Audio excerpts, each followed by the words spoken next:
Welcome to Manufacturing Tech Australia with Shane Williams and Paul Mason.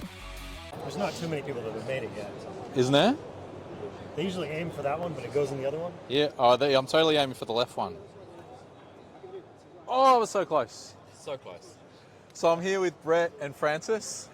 Thanks for coming on Manufacturing Tech Australia from Stanbury. So it's a pretty expensive way to practice your golf here, guys. So you've got this whole booth here just to practice your golf. It certainly is. Yeah, that's the goal. Excellent. There's some pretty expensive golf clubs to join. So. Yeah, for sure. So, so you guys have got a bit of an interesting story. You're based in New Zealand, manufacturing New Zealand, these amazing battery charging systems and solutions for business. Maybe give us a bit of a rundown, maybe a quick spiel about your history and what you guys do. Yeah, so been around for 60 years as a family business. Spent most of the time, all of the time manufacturing out of Christchurch, New Zealand. And now currently our biggest export market is the United States.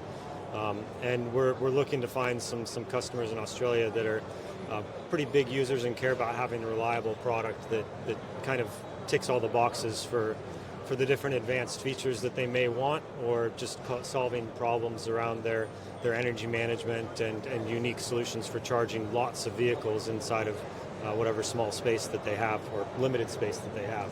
Yeah, awesome. And Brett, you mentioned before about, it doesn't matter what kind of system that you're trying to charge, all different kinds of charging solutions, different vehicles.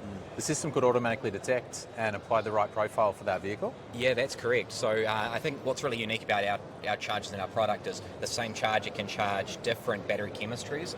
So that's lead acid, lithium ion, lithium phosphate, and pretty much anything that exists, as well as different voltage levels as well. So thinking about a 24 volt battery or a 48 volt battery or an 80 volt battery, our chargers can detect the difference between the voltage, and it can select the battery charging profile based on the voltage that it detects. So we do have a lot of flexibility with what we can do, which is pretty unique.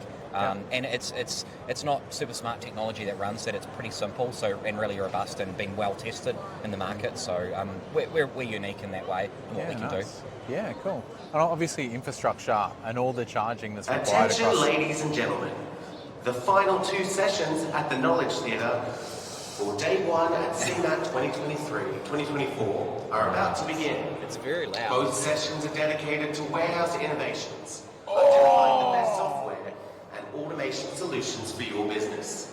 Don't miss these sessions that are about to begin at CeMAT24 at the Knowledge Theatre. I wasn't, it was so close. Horseshoes and hand cannons. That's all right. No, I'm not really. I'm actually a terrible golfer, but... Oh, come on! Too much juice on it. No. It's rigged. It's like one of those carnival games, right? Yeah, totally. But there's no, we need some fluffy bears up there that I can win.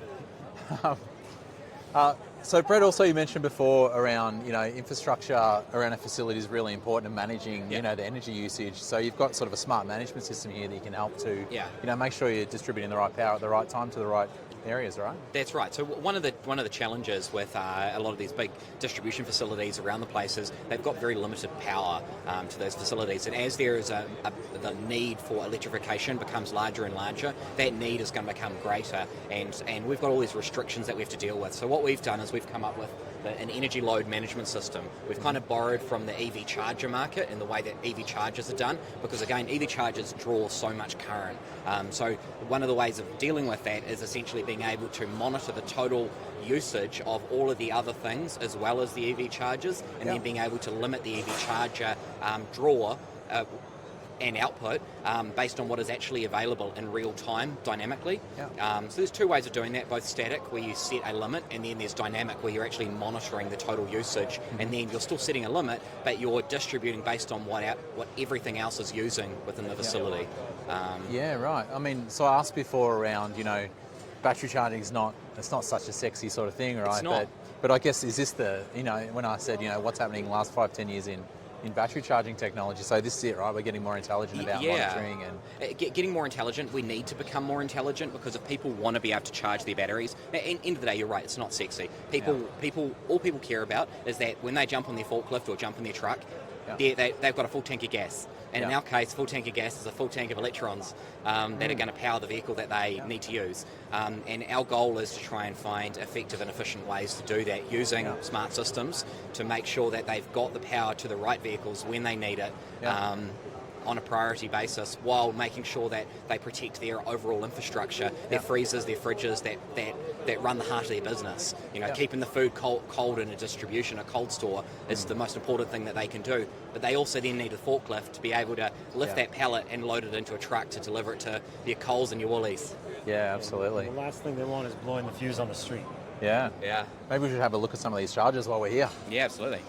Francis, you told us an interesting story before. Was it your grandfather? Yeah, so my grandfather. 60 years ago in New Zealand. 62 years ago started the business in New Zealand. Yeah, and now you're big in the US. Obviously, you've been based in the US. Your family's so there now. my brother and my father have taken over operations in the United States and been quite successful with large industrial end users, and we're having a go at it here back in Australia. We've got a great reputation here, but we're looking at taking a serious effort at reaching out to some of the big users, the big industrial users.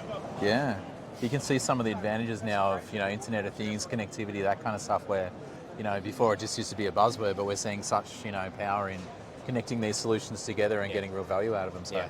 That's right, yeah. So another thing that's quite unique to us is this is a new charger that we brought to market. We're, again, another unique product to what our brand and what we do is we've listened to our customers have said that we're having bigger trucks now, and those bigger trucks are being operating outdoors. Yep. So outdoor trucks means outdoor charger, so this is where we need to build something that's robust, that can operate in those airports, those ports, where there is big container handlers or vehicles that require that outdoor infrastructure. And then thinking about the EV chargers, those same customers, they've got yard trucks, they've got big forklifts that use the EV standard, they've got last mile delivery vans, but they want all of this equipment to communicate together and again consider that load, that overall what is available, how many amps are actually available in the facility, and then being able to distribute accordingly on a priority to what vehicles they need. Yeah. And I guess in future there'll be more learning of that sort, right? Yeah. So be able to predict your usage even more into the future and maybe even work out what your future energy needs are, and maybe a bit of communication with different entities to make that work a little bit better, I guess, too. Absolutely. And then there's also the cost of energy. So thinking about when you're charging. So are you going to charge off-peak or on-peak? And with a smart system like our industrial load management system, you've now got the ability that rather than charging at 5 o'clock when everybody comes off shift and plugs the vehicle in, that's when energy is at its peak. That's when it's expensive. Why not move all of that charging to 2 o'clock in the morning when energy's cheap? All right. Smart, sustainable energy solutions. I love it. Yeah. So, cool. Thanks heaps for coming on the show, Brett and Francis. Thank you very much. Good to meet you both. Better luck next time on the... I'll get there. Thanks for tuning in to Manufacturing Tech Australia with Shane and Paul.